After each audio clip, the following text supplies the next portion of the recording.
ڕەزان سەبارەت بە برینداربوونی بەڕێوەبەری ئاسایشی کەلار بۆ زانیاری زیاتر دەچمە لای بابان ئەنوەر ڕاستەخۆ لە سلێمانی. بابە سڵاوت لێبێ،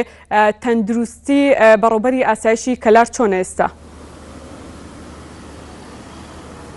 بەڵێ ئێمە ئێستا لە بەردەم نەخۆشخانەی فریاکەوتنی شاری سلێمانی ئاین دیارە لە شەوی دوێنێەوە لە شەوی ڕابردووە تا ئێستا عەمیدی ئاسایش بەڕێوەبەری ئاسایشی کەلار ئەمی سەیوان غازی تا ئێستا لەژێر چاودێری پزیشکیدایە. بەپێی ئەم قسانەی کە من لێرە ئەم کرد ئەمویست لە ناو نەخۆشخانەکەدا بیکەم، ئەمویست لە زانیاری ورد لەسەر پزیشکەکانی وەربگرم کە باری تەندروستی چۆنە، بەڵام هێزە ئەمنیەکان لێرە ڕێگەیان پێ نەداین کە بچنە ناو نەخۆشخانەکەەوە و ڕێگریان لێکردیوتیان بۆتان نییە زانیاری لەسەر تەندروستی ئەو بەرپرسەی ئاسایش بگوازنەوە، بەڵام بەپێی سەرچاوەیە کە لە نەخۆشخانەی فریاکەوتنی سلێمانیەوە بە منی ڕاگەیان تا ئێستاش باری تەندروستی ناجێگیرە، هەرچەندە چارەسەری سەرەتایی بۆ کراوە ئەو گولەی کە لەسەریدا بوو دەرهێنراوە، لە ئێستا بە وتەی پزیشکەکان ڕەوشی بەرەو باشترە ڕوا، بەڵام تا ئێستاش باری تەندروستی ناجێگیرە.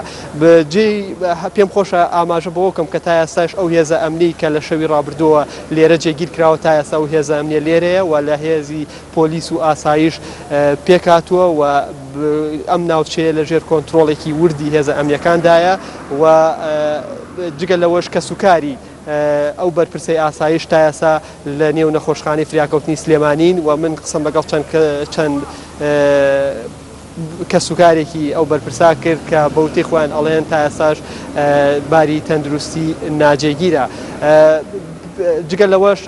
لە بەیانی ئەمڕۆوە تا ئێستا چەند بەرپرسێکی حیزبی و حکومی سەردانی نەخۆشخانەی فریاکەوتنی سلێمانیان کردووە و لە ناوچەی گەرمیانی شۆژمارەیەک لە بەرپرسان هاتوون بۆ سەردانی ئەو بەرپرسەی ئاسایش، بەڵام وەکوتم تا ئێستا هێزە ئەمنیەکان و نەخۆشخانەی گشتی فریاکەوتنی سلێمانی و بەڕێوەبەرایەتی تەندروستی سلێمانی و کەلار و هێزە ئەمنیەکانی سلێمانی و کەلار تا ئێستا هیچ ڕوونکردنەوەیەکیان لەسەر هۆکاری ڕووداوەکە یاخود باشبوونی یاخود حاڵەتەکانی تەندروستی ڕانەگەیاندووە کە بە دۆخی تەندروستی لە چه ئاستێکدایە و لە نێو ئەو بەرپرسانەدا کە ئەمڕۆ سەردانیان کردو من بە چاوی خۆم مەحموود سەنگاوی ئەندامی مەکتەبی سیاسی یەکێتی نیشتیمانی کوردستانم بینی کە کاروانی ئۆتۆمبیلەکانی لەم دەرگای پشتمەوە ڕۆشتە ژوورەوە سەردانیان کرد و جگە لەوەش وەکوتم ژمارەیەکی تر لە بەرپرسە حیزبی و ئیدارەکان لە ئاستی باڵاشدا سەردانی